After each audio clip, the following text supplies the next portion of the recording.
All yours, Rabbi J. Yeah, okay. Boker Tov and Chanukah Sameach to our people in Israel in Alon Shvut, where our Rabbi Leibtag is, and others in Israel. So I want to wish everybody we should have a good occasions to celebrate Bayamim Haim Bazman Hazeh, and we should one day soon merit to light the actual menorah, the 7-candle labra menorah.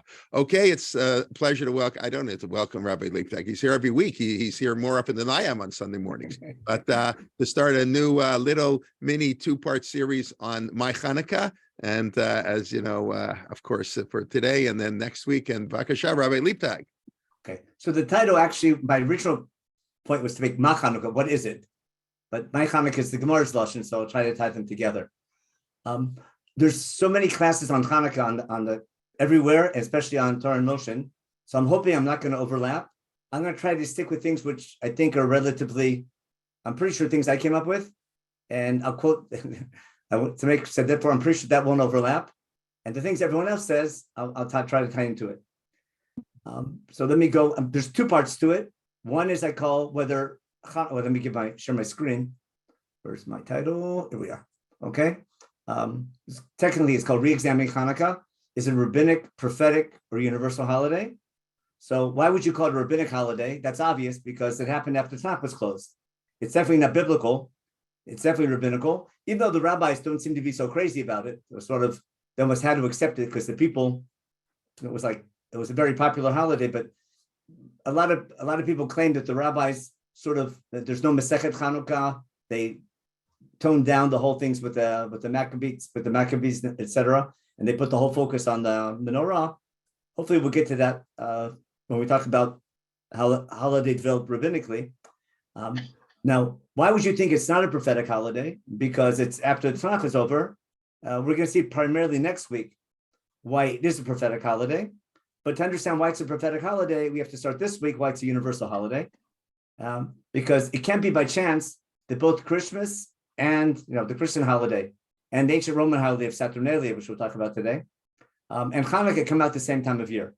Now, at first thought, is when you take it the way it's popularly understood, it seems totally by chance that Chanukah and Christmas are at the same time of year. Why? Because why is Chanukah this time of year? Because the battle ended on the 24th of Kislev or 25th of Kislev, and they quickly lit the menorah. And had the battle ended a week or two earlier, or a month later, whatever it would have been, it would have ended then. But that wasn't. But we'll see in Sefer Maccabim, they purposely picked the day to dedicate it, and the date was picked on purpose. And we'll see the source is back from the book of Haggai. But more so, the popular medrash that their Lord, their Mashiach, was born on Christmas is also a much later custom of theirs. And they have no idea when he was born. They assume in the spring, maybe the summer, in their sources. But basically, because it was a Roman holiday called Saturnalia that the early Christians couldn't get rid of, when Constantine took over in the 3rd, 4th centuries, when the pagan Romans became firm or became Christian, they basically turned Saturnalia into a religious holiday to keep it, because they couldn't stop the celebration. So basically, the Christian rabbis and the Jewish rabbis had the same problem. There's this popular holiday that they can't get rid of, so they have to give it religious meaning. Now, the first thing I want to do in today's share is explain why the winter solstice is exactly Chanukah. I have a chiddush, I think, which will try to explain why. But first, just quickly, I'm going to jump to next week's topic, why the 24th of Kislev is why the date of Chanukah is in the prophets. It's a famous pasuk in Haggai, which people have noticed before, but I want to give a more basic understanding why that date's so important. I have a cute little title here. Is it a prophetic holiday because the time period was pathetic? You see what I mean? That we'll focus on that next week. The time period of the original dedication of the Second Temple, things were totally pathetic. And the reason why Chanukah is an important date was because things were so pathetic, and they picked a date on purpose to give hope in times of darkness. That's where we're going to go in that direction. And now I have to go back to see how that relates to the very earliest source about Chanukah from the Gemara in Avodah Zarah, which I'm sure you've seen before. Now, just quickly, in chapter 2 of Haggai, on the 24th of the 9th month, which is 24th of Kislev, in the second year of Daryavesh, Haggai has a nevuah, We're not going to go. There's a question for the Kohanim. We'll talk about that next week, about whether Tuma spreads or whether Tara spreads. In order to make something holy, you need to take an action. And passively, Tuma, uncleanliness, spreads passively. Kedusha, becoming holy, needs something active. And he's saying the people are too passive, you have to take action. And then what we see, he says, pay attention to this day, before they start building the second temple, and how bad the economy was. Again, we'll all do this next week. He says, pay attention, and pay attention to the pay attention. Remember, Simun Alevavchem? Pay attention to that. What's he say in the beginning? He says this over and over again. Pay attention to this day. And he says again, and there's a second of on the same day, on the 24th of Kislev, tells Rubel of another thing about a big political upheaval and a big military victory. And this would be the sources of many things in the book of Chashmonai, which we'll get to later on. I want to focus first on the universal side. Just one last thing, because today is the 24th of Kislev. In America, it's still the 24th. Now we're going to the 25th. We actually celebrate Chanukah on the 24th of Kislev, the first candle, don't we? Because if I take even the Midrash, that the battle ended and they lit the candles, so they lit the menorah from the evening to the morning. So if the battle was over, let's say, based on the famous Midrash, and they lit candles, and that's the first night of Chanukah, then the battle ended on the 24th of Kislev, and we light candles on the 24th going to the 25th. So basically, the first day of Chanukah is really the 24th, not the 25th, because we light the 24th in the evening, and in the Mishkan they lit from the Erev Ad Boker. So even though the first technical day is the 25th, our celebration starts from the 24th in the afternoon. So therefore, the 24th and 25th can be considered pretty much the same day. Okay, now that's just a quick little background that we're going to get to. Introduction to. We'll focus on next week about the prophetic. I call it the prophet who stole Hanukkah. If you understand the joke, you know the movie. Fine, if not, the prophet who stole Hanukkah. You know the Grinch, the thing. So you see, there's a prophet who stole the date of Hanukkah way before Hanukkah. That's the cute title. Now, I spent all my days trying to think of cute titles. Now, so I want to begin with the basic idea of the winter solstice. First, there's a famous Gemara about the winter solstice from Avodah Zarah. Did Benny do this Gemara? I'm assuming you're familiar with it. I'll do it quickly. We're not. This is famous, and this proves that there's something religious. There's religious meaning to winter solstice. Don't be surprised that we have a holiday in the spring equinox, don't we? Passover, Chodesh Aviv. We have a holiday in the fall equinox, don't we? That's Sukkot, which are agricultural holidays, the beginning and end of the agricultural season, which is when the day and the night are at the same time. That's the equinox. So don't be surprised that we're going to find a holiday at the solstice. Right? That shouldn't surprise us. Now, I have to explain to you in the first part of today's shir is why is Hanukkah the solstice? Okay. Now, you can have the solstice on a solar calendar, December 21st, when the day and night are equal. But at first glance, there's no way we can have a solstice on our calendar because it's lunar. But I want to show you how we do have. But let's begin with the Gemara of Avodah Zarah. First of all, there's a Masechet, which is really strange, about idol worship. And the second statement of the Ten Commandments is forbidden to worship idols. So why would I have a Masechet dedicated to idol worship? Makes no sense. But the answer is simple, because we don't want to encourage other people to worship idols. And there's the first Mishnah tells us that when there are holidays, when there are idol worshiper holidays, it's forbidden for Jews to make business deals with idol worshippers near their holidays, because they'll be so happy to land a deal. They're going to thank their God, small g, and we're going to encourage idol worship by making business deals with idol worshippers near their holidays. They'll say, it's Bashert, our gods are with us on that day. So that's the first Mishnah in Masechet Avodah Zarah. And the second Mishnah says, so now to be a good Jew, to be a frum Jew, you need to know the idol worshippers' holidays. So then we have a whole list of holidays that you can't make business deals with non-Jews. We find ways around this law with no problem, but I'm pretty sure, right, Rabbi? I don't think anyone's makbid on this nowadays. People don't make. I said we're all not makbid. I alluded to that in my shir actually, because we assume Christianity is not Avodah Zarah. I mean, among other reasons. Yeah. Tosfot, big fat Tosfot, the goyim aren't so frum. They don't really mean it. They just go to church to Like the Jew, just go to shul. I mean, it's an amazing Tosfot there. But yes, we all get around this halakha. But in the Middle Ages, the question is how. It was pretty serious. But I think today we just assume Christianity is not avodah zarah. Okay. So now, when we get in Sorry, chapter, in Daf Chet, the next Mishnah talks about these are the holidays. Elu Edein Shavdei Chochavim. And one is called Kalanda, one is called Saturna. Okay, so Omer Rav Chanan bar Chama. I'll make this a little bit bigger so we can see it and move it to the right. There we go. Actually, we'll use the English and Hebrew right there. Move the thing. This guy's on top. We say as follows. Omer Rav Chanan bar Rava. Kalanda, Chet Yamim Acharat Kufa. Kalanda is 8 days after the winter solstice. Kufa is the solstice or the equinox. You can use, there's 4 kufot in the year. But the kufa means, in this case, it means what's called kufat tevet, the winter solstice. Saturn is 8 days before the winter solstice. Okay. Now, we have a wonderful midrash story. Tan Rabbanan. The rabbis taught. Lefi shra Adam HaRishon Yom Shemitmait V'holech. Adam HaRishon, according to our tradition, was created and hence born in Tishrei. Remember Hayam Harat Olam? And his father-in-law got him a really nice watch when they got married to Eve. He was looking at his time, and he noticed, a month or two after he was created, he finished his shachris. It's time for mincha. The days are getting shorter and shorter, and he starts looking at his watch, and he notices that the days are getting shorter and shorter. Yom Shemit Meit V'holech. He figured it out, and he knew Yiddish. Amar Oili. He said, "Woe is to me. Shema b'shvil sesarachti olam chashuch badi." Maybe the reason why the days are getting darker and darker, that's because I sinned. Remember, I blamed my mistake on my wife. God was so angry with me for blaming my wife for my own mistake. And he said, he banished me, and he said, you're going to die now because I ate from the tree.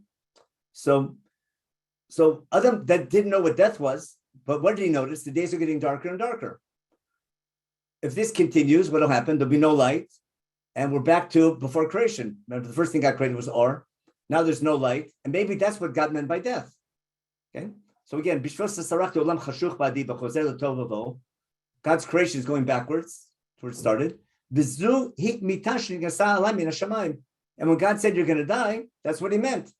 No light is death. Okay, He didn't take the situation. He had to do tshuva. He davened for 8 days, fasting and davening for 8 days straight. Every day looking at his watch. When he noticed, hey, the days are getting a little bit longer, what happens? The days have started getting longer already. He realized, I guess that's nature. Okay? He made an 8-day holiday. Now, listen to the Lashon here, which is so similar to the Gemara about Chanukah. Lashon ha'acheret, it's almost a copy-paste from the Gemara, the famous Gemara in Shabbat. The next year, Asan la'ilu yomim tovim. The next year, he made both the 8 days that he fasted, made a holiday, and the 8 days that he feasted, Kal V'chomer made a holiday. Okay. Hu kavam l'shem shamayim. Adam HaRishon made this winter solstice holiday, the 8 days before and 8 days after, the Shem Shamayim, to thank God for nature. Okay. V'hem, his descendants, kavum l'shem avodas kochavim. But it became a pagan holiday. So that's the Gemara's beautiful midrashic interpretation of how this holiday began. Now, what happened? How it continued after the flood? Noah kept it going. Noah's sons. I'm not sure how it continued, but that's the beauty of midrash. I don't think Chazal meant to take this literally, but there's basically what Chazal are saying is that this time of year is don't be surprised that we find a pagan holiday worshiping a sun god. In fact, we'll see later on a website that the original Saturnalia was actually a sun god holiday. When the sun was born, in some custom they have or some tradition they have, that the sun god was born on this date, on the winter solstice. Okay, now the famous Gemara in Chanukah everybody knows, but I just want to point out the parallels. Notice that there's 8 days of Chanukah, and remember the Machloket Beit Shammai and Beit Hillel. So everyone knows the famous, the 25th of Kislev or days of Chanukah. We don't do espedim, etc. When the Yevanim came to the Eichal, remember there was no kosher oil, and the Chashmonaim found a little container of oil. Just one technicality, which I hope people would explain: the miracle was not in the menorah; the miracle was in the pach. That's crystal clear from the Talmudic text. Meaning, remember, pach is zachar, menorah is nekeva.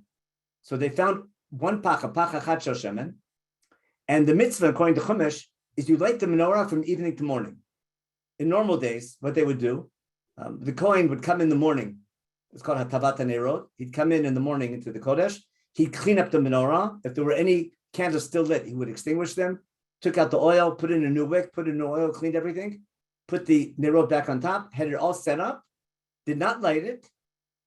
He came back in the evening after the Tamid Shebein Harbaim, after the afternoon Korban, and before the last avodah he does in the Mikdash was lighting the menorah. That's called Hadlakat HaMenorah. So you would make Tiv Hatavat HaNerot in the morning, Hadlakat HaMenorah in the evening, and according to Chumash, over and over again, Mi'erev ad Boker. The menorah is lit from evening to morning. Now, the mitzvah is not for the menorah the mitzvah is to light the menorah every day. And therefore, if the menorah lit straight for 8 days, like the Maccabee song, if it burned 8 days straight, they would not have fulfilled the chiyuv of lighting the menorah every day. So the classic understanding or misunderstanding that one Pach Hashem and they lit the menorah and it lasted for 8 days straight can't be. And the Gemara didn't say that. What happened? There was enough oil in the Pach, in the container, for one day. Okay? Shea Munach had the chotam of the Kohen Gadol. V'lo haya bo. Right? In the Pach, there was only enough. Pach is what's a Pach in English? A jug. Yeah. In that little jug, there was only enough to light the menorah for 1 day. Naseh bo nes, the miracle was in the Pach, not in the menorah, in the Pach, bo nes. Okay? Vidliko mimeno, they lit from that Pach for 8 days.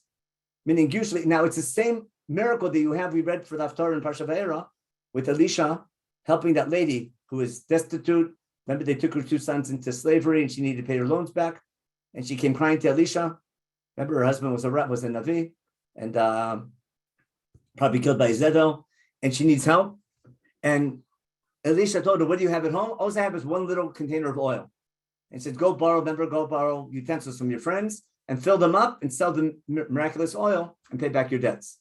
So the idea of oil, of a miracle happening, in a closed jug that you can't see, it's not a new miracle. And we'll see how connected that miracle is to the time period of someone destitute, in trouble, giving up all hope, how oil is simply a great sign of hope in times of darkness. I think even begins a couple of weeks ago with Yaakov Avinu, when he's down and depressed, running away for his life, leaving home, penniless, and God appears to him. He puts a little bit of oil, maybe putting oil on that matzeva and making a vow to come back one day and build a house for God. Again, oil is a time of hope in times of darkness. I think that's going to be a theme throughout Tanakh. Okay. Now, so they lived from that little Pach for 8 days.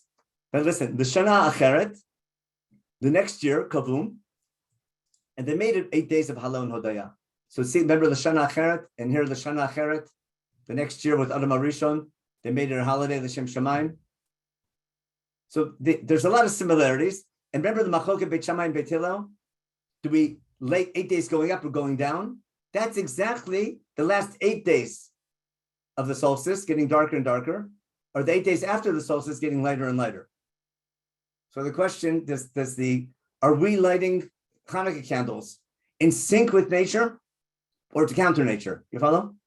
It's the 8 days before the solstice, but are we lighting candles as the days are getting darker and darker? Are we getting more and more light? Or is our candle lighting in sync with nature? As nature is getting darker, our homes are getting darker. So of course we're going to follow Beit Hillel because we're looking, more optimistically, not pessimistically. So that's the background, that there's something about the winter solstice which is very basic to religion. Now I need to explain how do we find the winter solstice on the Jewish calendar. Now, what I want to claim is that the winter solstice, people think is the shortest day. My claim, it's not just the longest night, it's the darkest night. Right? My point is, if I'm looking for a winter solstice on our calendar is both lunar and solar. Now, there's no way I can have the equinox on a lunar calendar because the months are not in sync with the sun. On the other hand, our calendar is linked to the solar calendar because if 12 months pass by and in the first month, after 12 months, if the spring equinox won't fall out in that month, we add a month. The Rabbi said the calculation, and therefore, if we don't have Tkufat Nisan, if the equinox is not coming soon, the rabbis added a month. That's well known, and that's how the rabbis was called Ibor Shana Ibor. That was Ibor of a year, a leap year. Now, if you've been noticing, Kabbalat Shabbat, not Kabbalat Shabbat, Zman Hadlakat Nerot, ever since the end of November, hasn't changed much. For about 5-6 weeks, Shabbos comes in pretty much the same time, give or take a minute or two. Whatever time it is, it doesn't change much. Back in September, it was changing 10 minutes a week, wasn't it? Now it changes maybe 1 minute a week at most.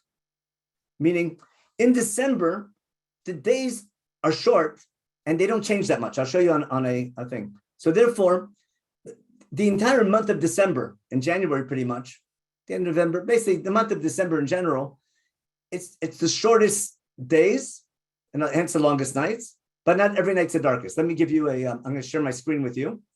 I couldn't put this on the source sheet, it just didn't work. I'm going to share my screen from a website. Everyone can go to, I have the link to the website on their own.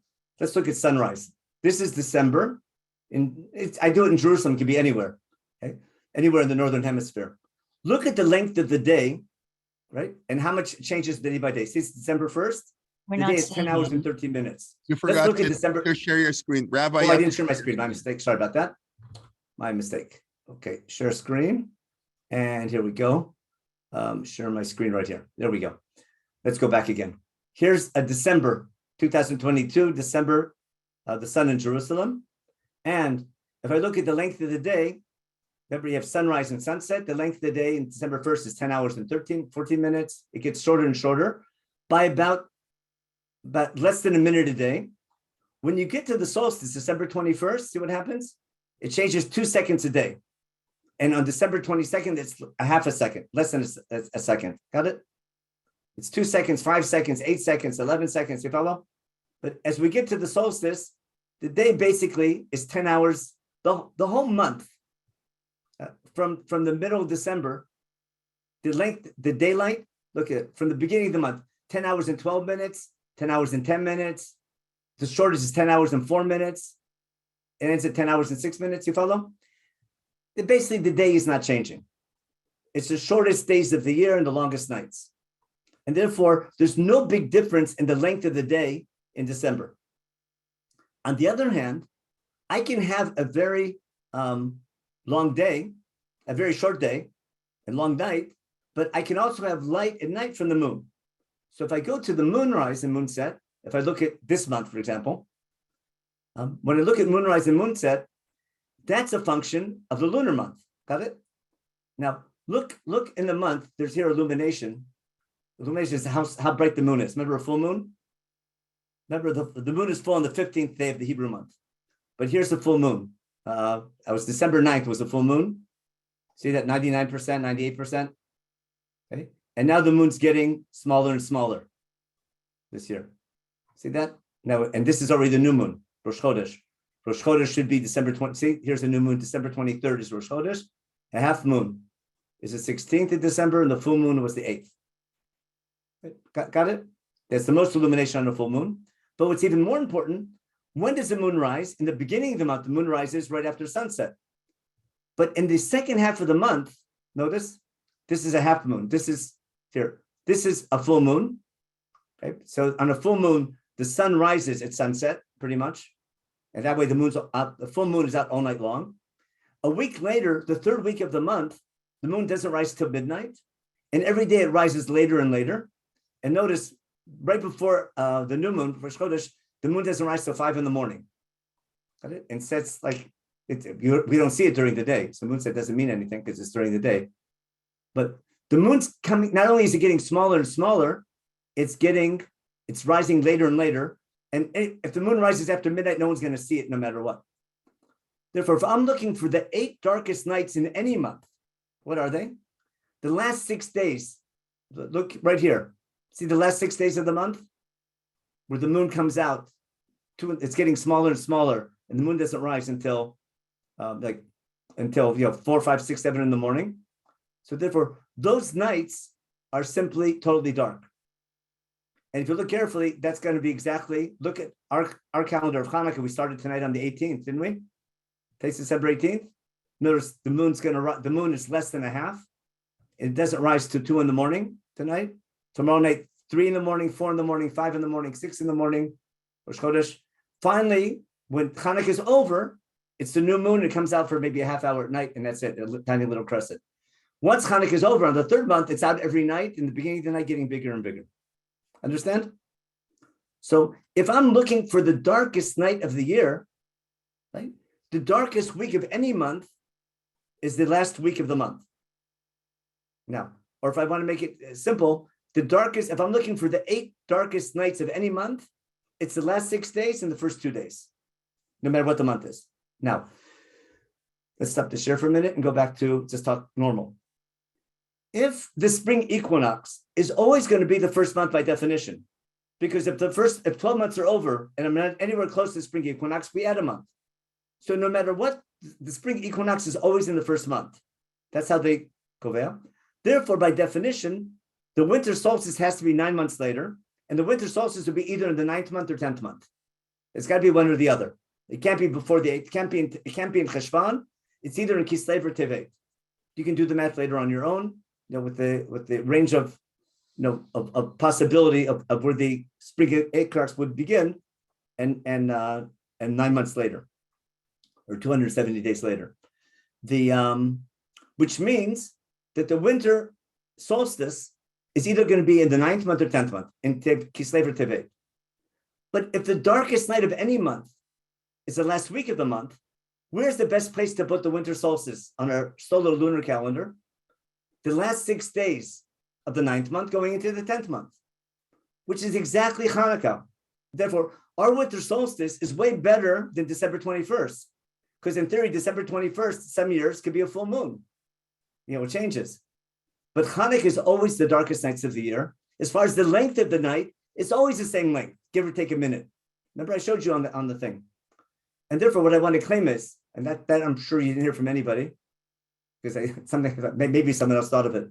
But what I want to suggest is, if I'm looking for the 8 darkest nights of the year on a Jewish calendar, which is solar and lunar, the best place to put it is going to be the last 6 days of the month and the first 2 days, which is basically exactly Chanukah. So our Chanukah is the darkest nights of the year, no matter what, no matter when December 21st falls out. So which is a much better winter solstice. I'm looking for 8 days. And surprise, surprise, what was the original halacha? Remember the Gemara? Ner ishu beito. Don't be surprised. We have a beautiful Jewish custom of everyone lighting a candle on the 8 darkest nights of the year. It would make sense even if it wasn't for the story of the miracle of the menorah, or the story of the Maccabees. In fact, in Bikurim, there's a famous mission in Bikurim that when you bring Bikurim, you can bring and read Mikra Bikurim. You can read that famous Arami Aved Avi, your proclamation, from Shavuot till Sukkot, when you bring your first fruits, and you can bring without reading till Chanukah. What do you mean till Chanukah? Chanukah is it's the very end of the agricultural year. It's the very end of the olive season. Rabbi Ben has a beautiful article about the olive season and Chanukah. He claimed that it was originally an oil burning celebration for the end of the oil harvest, but that's an article by Rabbi Ben, which is available online. Okay, that's it. Rabbi, that's what okay. What did Rabbi Jay say? What were you saying, Rabbi? I just said, if I may, you said it's your Chiddush. Of course, I agree. I heard one shir in my life from Rabbi Ben live in 1993. And this was his topic, and I heard him say that this same idea. So about the olive oil, his olive oil harvest. But on the moon thing. So if you're but the darkest night of the year, okay. Yeah, no, both the moon and the sun. Okay. So so that would give meaning to the holiday even way before Hanukkah. Now I want to give meaning to it now prophetically. That was the first part I want to get across. Let's take a look now in the chat real fast. Okay, okay. So the question: why not celebrate? I'm going to the chat now. Why not do it based on the solar calendar and choose a date like now? I'll explain El's question. Wait a second. Let me go back to Ruth. Let me just go in order first. Okay, we took care of the sound. Okay, but some of the summer solstice might be related to Shivas B'Tammuz, but that's pretty much that time of year. But it's hard already because it's hard to find, the exact date of the shortest night, and it's the middle of the summer.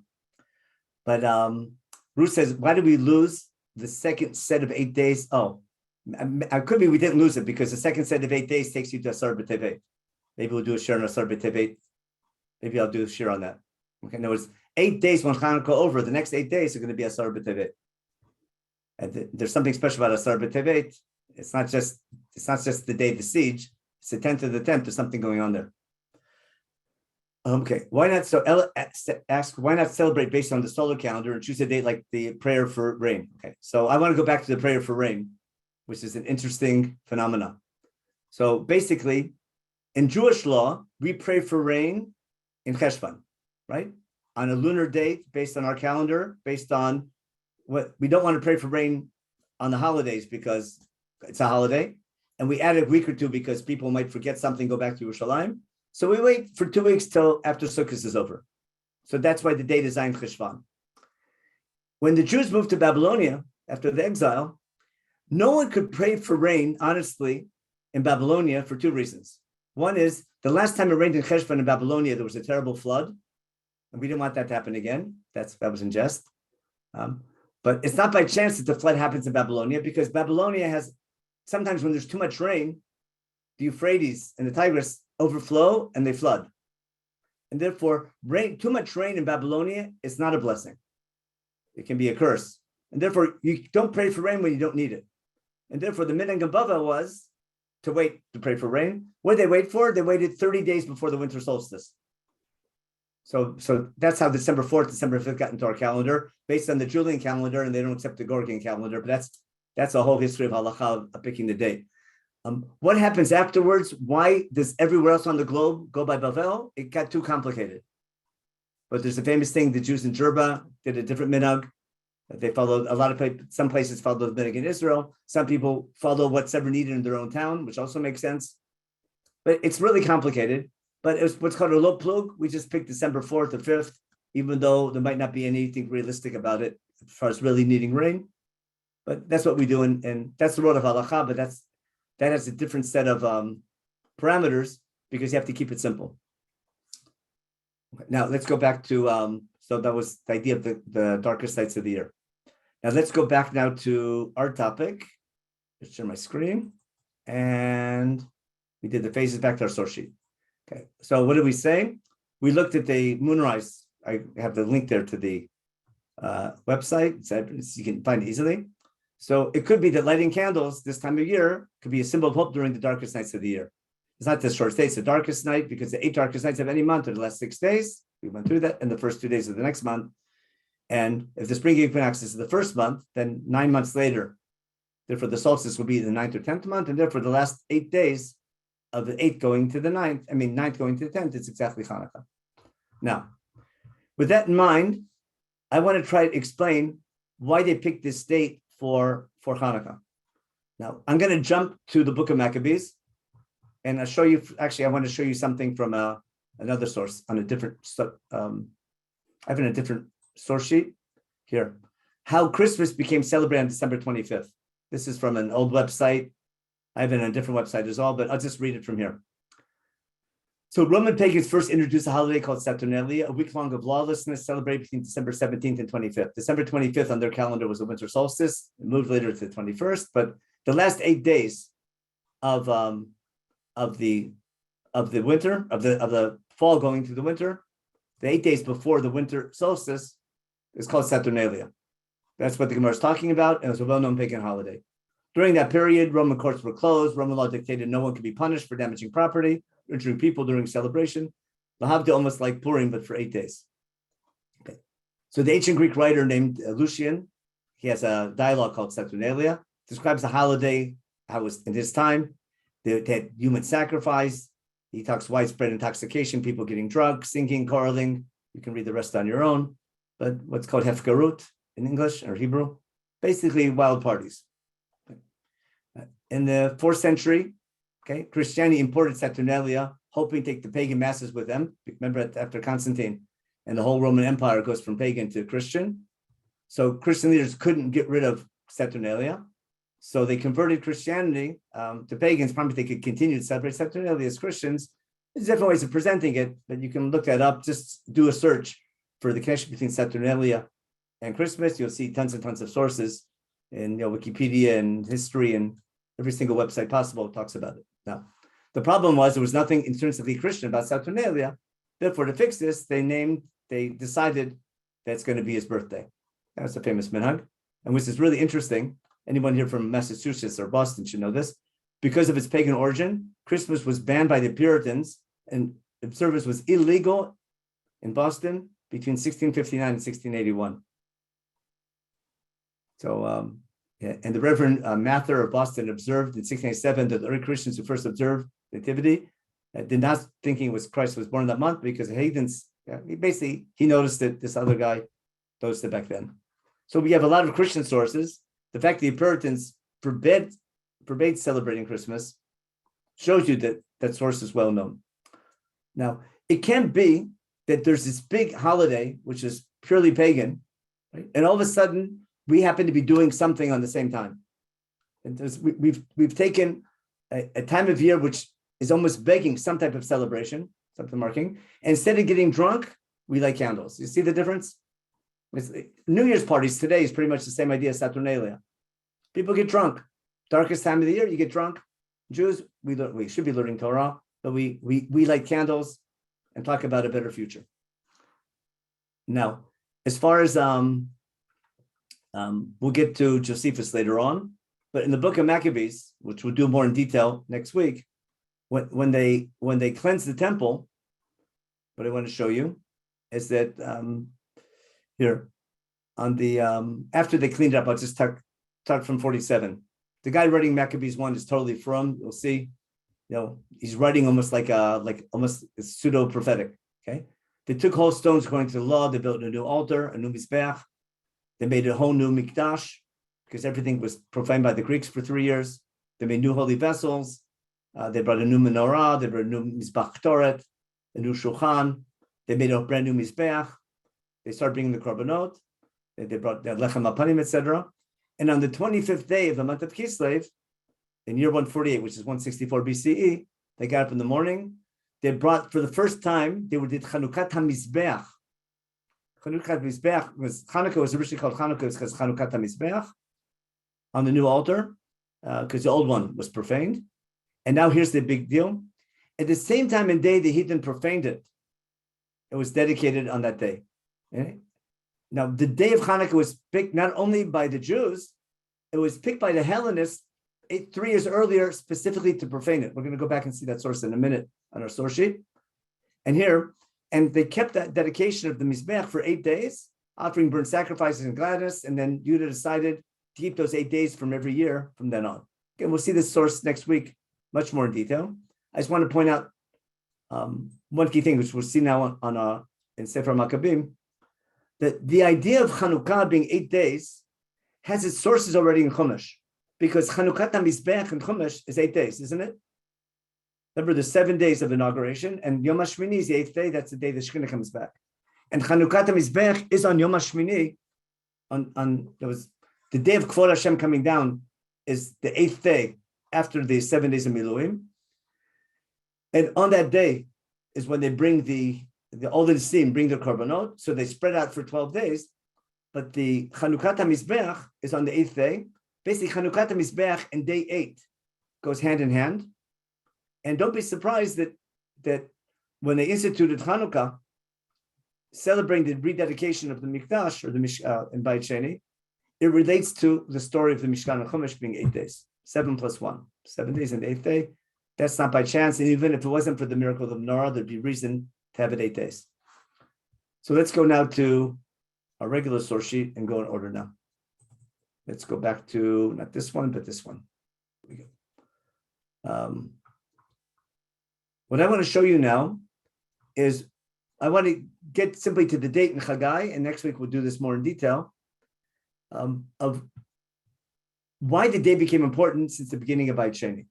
So we have to go back to the prophetic history and the, I guess, historical background to it. We're in the book of Ezra, okay. Okay, we did a whole series on this way back about a year ago, about from Koresh to Balfour, something like that. So this is a bit of a summary, but in a nutshell, in the Second Temple period, most of the Jews were exiled to Babylonia. There were two waves of exile in the time of Yehoiachin, 11 years before the temple was destroyed, another wave after the Tzidkiel was ran away and was executed, or his sons were executed, and the temple was destroyed, and the rest of the people were exiled to Babylonia. And Yirmiyahu the prophet told them, after 70 years, you'll come back. When exactly 7 years begin, and what you count from, that was a big argument that the people in Babel were arguing about also.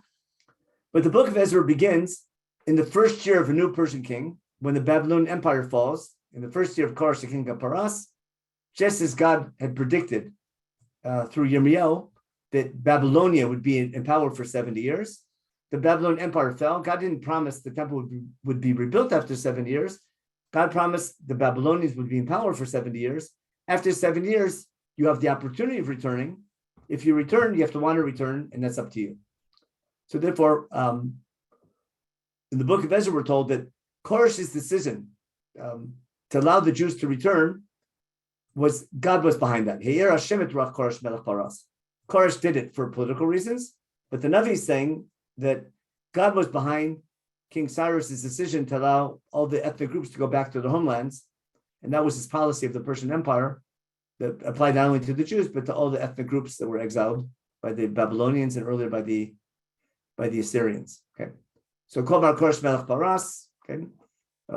This is the word, the king of Paras. All the lands, all the kingdoms God gave to me, God says. And it's my job to make sure a temple is built for me in Jerusalem, or for God in Jerusalem. Mi b'chem b'cholamo, anyone in the Jewish nation in the Persian Empire now, God should be with him. He can go to Yerushalayim and Yehuda and build the house for God. That's the God in Yerushalayim. And anyone staying behind, remember, should send gifts. The problem was, and this is going to be key for Chanukah, this was in approximately 538 BCE. Koresh was king for several years. But even though he gave them permission to go back and build, when they arrived, there's what I call the first intifada. Because there were other people living in Yerushalayim, people brought in by the Assyrians earlier. And when the Jews return, they're not coming to an empty city. They're coming to a populated town with people that have been there for decades already, brought in by the Assyrians. So their enemies called Sarei Yehuda Binyamin. They didn't like these new Jews coming back. Okay? And they saw the Bnei Golan, these exiles people were coming back and start building a house for their God. And they want to join them, they fight with them. Basically, they don't get along. And here's the key point. The local population were weakening the hands of the people in Yehuda and scaring them. And they had lobbyists with the Persian authorities to stop them. And there was a building freeze basically from when? From the time of Koresh all the way to the time of Dariavesh. You can calculate the years. It's 18 years between the first year of Koresh and the second year of Dariavesh. So there's an 18-year time period where those who returned full of energy, all excited, hey, we're going to rebuild the temple, Israel will be great again, they're down and depressed because nothing happens. I want to simply imagine, you have this big movement, the new Persian king allowing the Jews to return, picking up and leaving Babylonia. That was not just simply, getting onto a plane.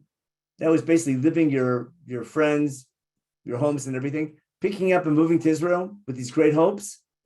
And the people who arrived and were not able to build a temple are simply down and depressed for a very good reason.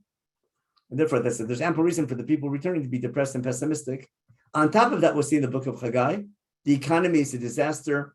No one can make a living. We'll read this all in the book of Haggai. We'll start today and we'll get to it next week. Okay. Now, 18 years later, there's a new administration in Persia called Darius the Great, or Darius becomes later Darius the Great, but Dariavesh. Now, in the second year of Dariavesh, in Rosh Chodesh Elul, the first day of the 6th month, Haggai gives his opening nevuah, and his nevuah his charge is directed primarily to Zerubbabel, who's the governor of Yehuda. He's from royal descent, but he's not the king because we don't have sovereignty. We're under Persian sovereignty, but Zerubbabel is the Jewish governor. He's called Pachat Yehuda, that's a Persian word or Babylonian word. And Yeshua, who's dedicated to be one day, hopefully, to be in charge of the temple, but the temple wasn't built yet. He's the Kohen Gadol. So those are the two leaders. Zerubbabel was a political leader, Yeshua the religious leader, and the two Nevi'im are Chagai and Zechariah. So what does Chagai tell the people? The people were saying it's not time to build the temple for good reason. They're interpreting historical events. God's telling them through these historical events, he doesn't want you. The fact there was an intifada and we couldn't build the temple, the fact that the temple didn't get off the ground is a sign that God doesn't want it. The fact that our economy is bad and no one can make a living is a sign that God doesn't want it. And he's going to say, Kol Hashem Tzvot, pay attention to your ways. Remember, pay attention to Chagai saying over and over again, pay attention. Go up the mountain and start cutting trees. Now I want to read in Chagai. I'm going to just open up a regular Tach and see Chagai inside. Where are we? Right over here. Chagai. Let's look at the beginning of Chagai. We need chapter 1, not chapter 2. Let's move this up a little bit. Chapter 1. Okay. Pasuk Gimel. Vayidem Hashem b'yad Chagai Navi lemor. Hayit lechem atem l'shevet b'beitechem sfunim b'bayit hazeh charev.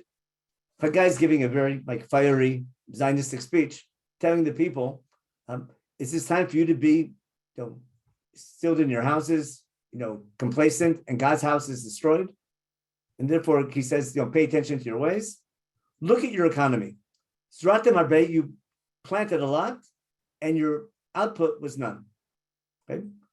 There's no food to eat, not enough to drink, enough clothing to wear. People are cold, and you can't make a living.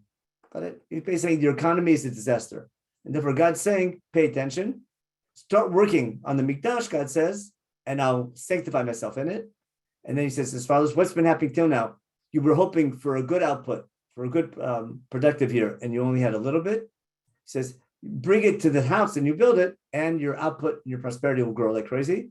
And why are things bad? Yan manu Hashem, yan beiti yashiru charei, v'atem ratzim ish lebeito.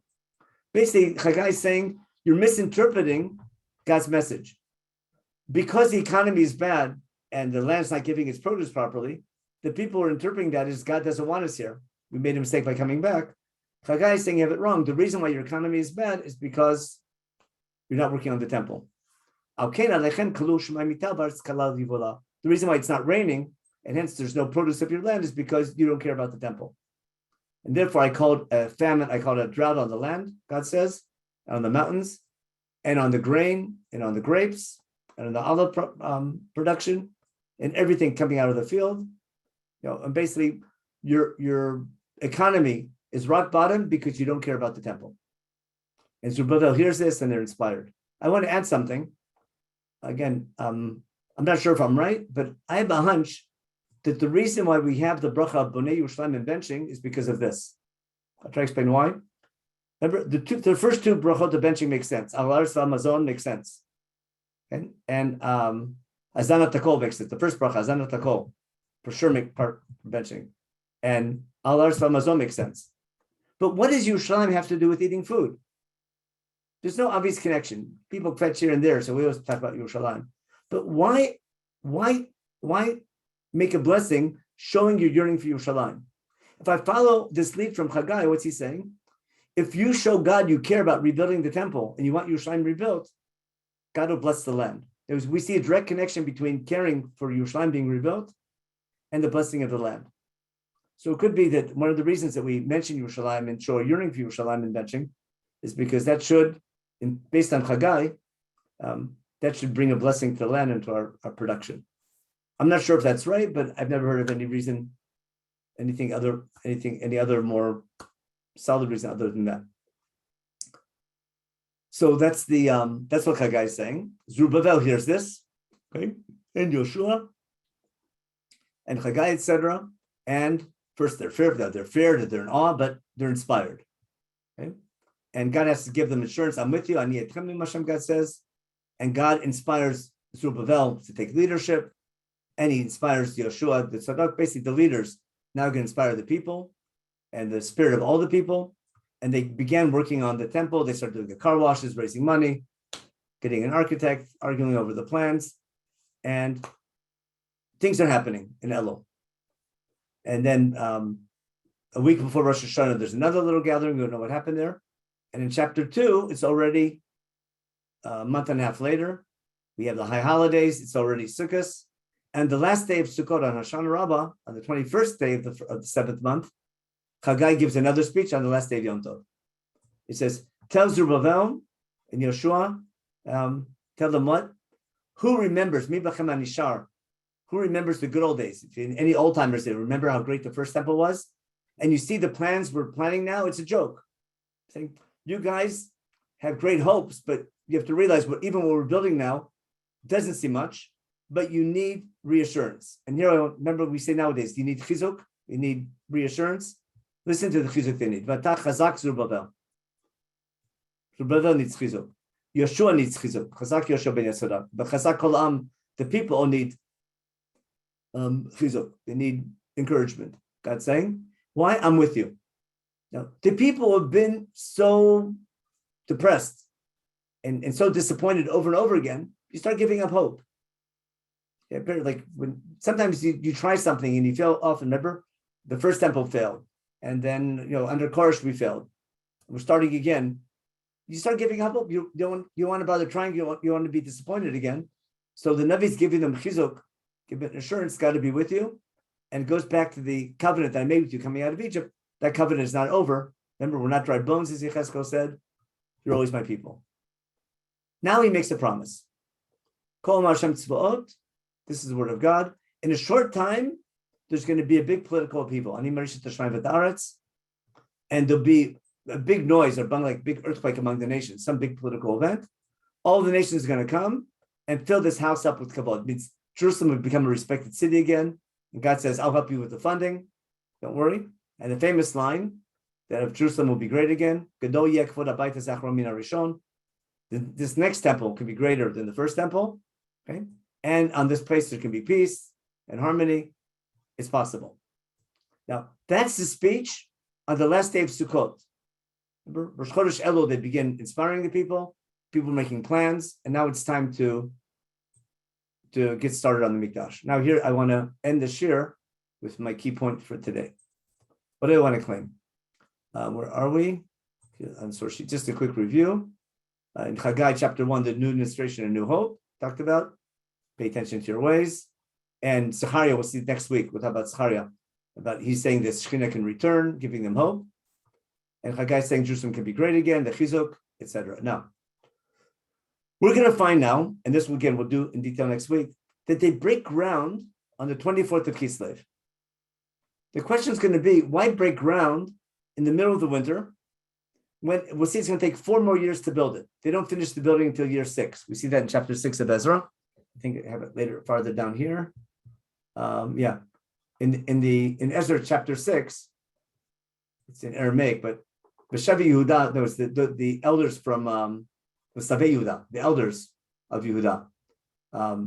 We're building, and we're successful in building the thing with the help of Chagai the Navi, with the help of encouragement of Zechariah, and they built this temple finally with the help of God and based on the original decree of Koresh and the help of Daryavesh. Basically, everyone gets credit. All the different Persian kings gets credit for the building project. Now, the house was finished when? On the 3rd day of Adar in the 6th year of Daryavesh.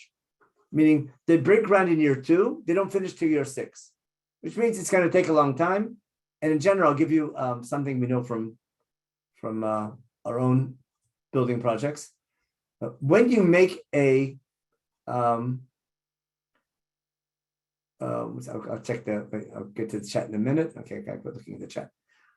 When you make a groundbreaking ceremony for a new building project, you don't make the groundbreaking ceremony when you have enough money to build the building, right?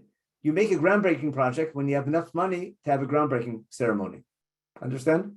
And then you give a speech and say, we only need a couple more $1 million and we'll finish it. You don't start breaking ground when you have all the funding, because you never have all the funding. You have to start the building project so people see there's something starting, and then people start giving money. What I'm trying to get at is that the people are clearly down and depressed. I need to do something fundamental. I need something symbolic to get the people back on their feet and working.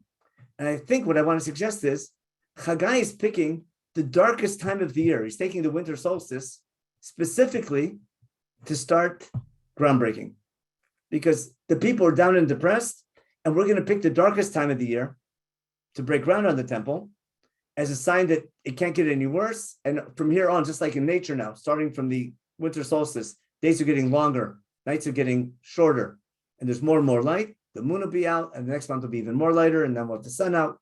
The worst is over. So we're going to pick a time of the year to inspire the people to get the act together to start working on the temple.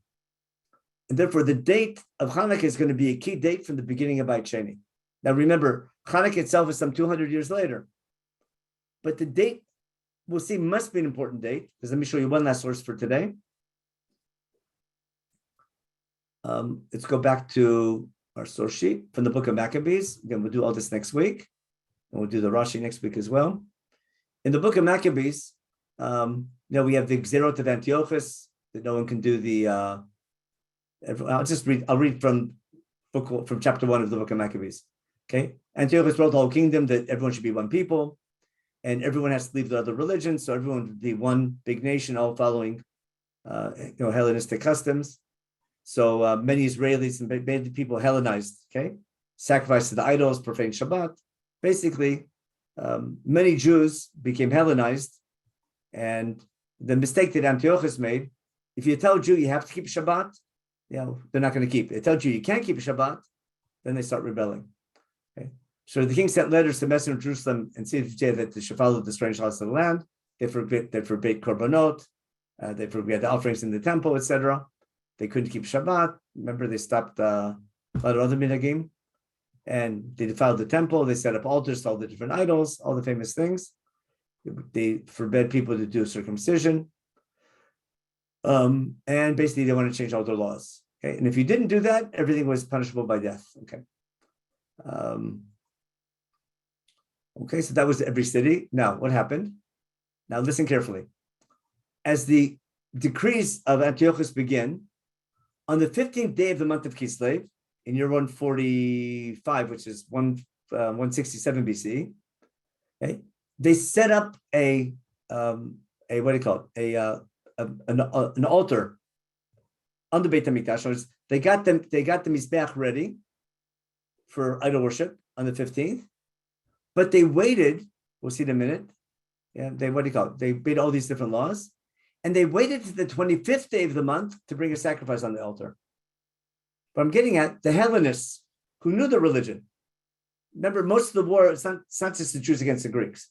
It's the Hellenists against the, that's what Rabbi was talking about. It was the Chilonim against the Datim, or it was more war among Jews, between Jews who wanted to Hellenize, and they enlisted the help of the Greek officials because they were sick of all these ultra-Orthodox people, making themselves look bad in the eyes of the nations. They wanted to be part of the Greek Empire because they enjoyed Hellenism. Now, but the original Hellenists who defiled the temple, following Greek customs, they picked purposely the 25th day of Kislev to profane the Mizbeach, which means that day was important all through Beit Sheni. If the Hellenists picked that day, not by chance, but the same day that Chagai picked to break ground on the temple, and we'll see next week the Nevuot of Chagai on that day. Everything is going to take on an extra meaning next week when we talk about the Nevuot that Chagai said on that day. It's not just they broke ground on that day. The message of that day that Chagai is giving is going to be critical to the message of Chanukah, and why later we're going to get to the story of the menorah. So they picked that day to profane it, and later, like we saw, we'll see this next week in detail, when Yehuda, when Yehuda is going to rededicate it, Chanukah Mizbeach, 3 years later, on the very same day that the Hellenists profaned it, okay, on that very same day they dedicated it. That day was picked not by chance, but on purpose. And therefore, the day of Chanukah is not by chance. It's not b'mikra, the battle was over on the 25th. We'll see next week also in the book of, in Megillat Tanit, there was fighting already. They captured Har Bayit already a month beforehand, and they had to make all new vessels and everything. And the main event was rededicating the temple, and basically we're turning this winter solstice holiday to a time of hope, right? And then it becomes when the battles are over, it becomes a national holiday. And next week we'll talk about why it was a national holiday during the second temple period after the victory. But the big question is going to come later on. Why continue celebrating Hanukkah after the temple is destroyed? So my basic claim is, I'll just introduce it now and then we'll continue this next week. My claim is going to be is that Hanukkah began as a time of year of hope until the great Cheshboni victory, which they see themselves fulfilling the vote of Chagai, which we'll learn about next week. And it's a nationalistic holiday during the Second Temple period until the temple is destroyed. Once the temple is destroyed, there's no reason to continue celebrating it, but the people continue celebrating it no longer as a holiday of nationalism, but rather as a holiday of hope. And that's going to explain why the focus of the holiday goes from a message, not of nationalism, but a message of hope and lighting it. And therefore the miracle at the menorah is going to take center stage as opposed to the military victory. And that's why in Galut, it's all about lighting candles in the Chanukah and Banu Choshech Legaresh and hope in times of darkness and how we're different than the Goyim. Where in Israel, it's returned to becoming a nationalistic holiday. So we'll see that next week. And we'll see next week, especially how important the miracle of the menorah is. And in light of the Nevuot of Zechariah, which I think Benny's been talking about, but we'll see how they relate to Chagai next week. So let me just check, my time's up. So let me check the chat real fast. Open the chat and let's see what we didn't get to. No, not share screen. We want open chat. Open chat. Okay. Okay, Rabbi, okay. Under Cromwell in England. Okay, very good. Shelley tells us in England also it wasn't celebrated under Cromwell. That's Oliver Cromwell. That was 1066 or that was, or 16, I forget when was Cromwell, 1600s or? Later. Yeah. He's the one who led when the back into England. Yeah, I believe. 16th century, I think. Yeah. Speaking of Jerba, most fascinating place with 12 shuls and 2,000 Arabic speaking Shomer Shabbos people. Okay, if you want to go to Jerba, you're going there this year. It's amazing, the place there. Please, we have a trip already. We have enough people. The trip's going. If you want to come to Jerba, learning about Christmas. Okay. Okay. As far as God caring about the temple more than Avodah, we'll see. There's a reason why the temple was destroyed. It's Abba's question about God doesn't care about the temple. He cares about people. He cares about Am Yisrael, but we need a symbol of our connection to God. There's a need for symbolism. And that's why there's a need for, if not a temple, for a shul. When the temple is misunderstood, God has to take it away. But people need some type of symbol, some type of ritual to remember how they need to behave and what their job is as Jewish people. And that's why the mitzvah of the menorah is going to be super important. We'll see next week. Okay, your Nevei Yerushalayim could apply to why we say Al Nara Bavel and Shira Malot. Very good. The Mizmor we say before benching, Shira Malot and Al Nara Bavel is the same theme about looking for Yerushalayim. Very good. Okay, Cromwell 1650s. Okay, remember something like that. Oh, the Samach and the Pei. Samach is a Parsha Stuma, and a Pei is a Parsha Ptucha. That was in old text. Instead of leaving spaces, they just put a Pei or Samach where there should be a space. But like in the Koranthach, in a real Sefer Torah, in a real Tanakh book, their Parsha Stuma is 9 spaces pretty much on one line. A Ptucha is like a carriage return. We just start a new line afterwards. Okay, and I think our time's up. And I don't know if the game's over, but we'll find out soon. Okay. Thank you very much. Yes. Next week, we do the World Cup and see. Next week, I want to explain how important the miracle of the menorah is, no matter what happened, and how it relates to something very basic in Chumash. About whenever we have in Chumash, whenever we have the Mizbeach, we have menorah. We'll see that next week as well.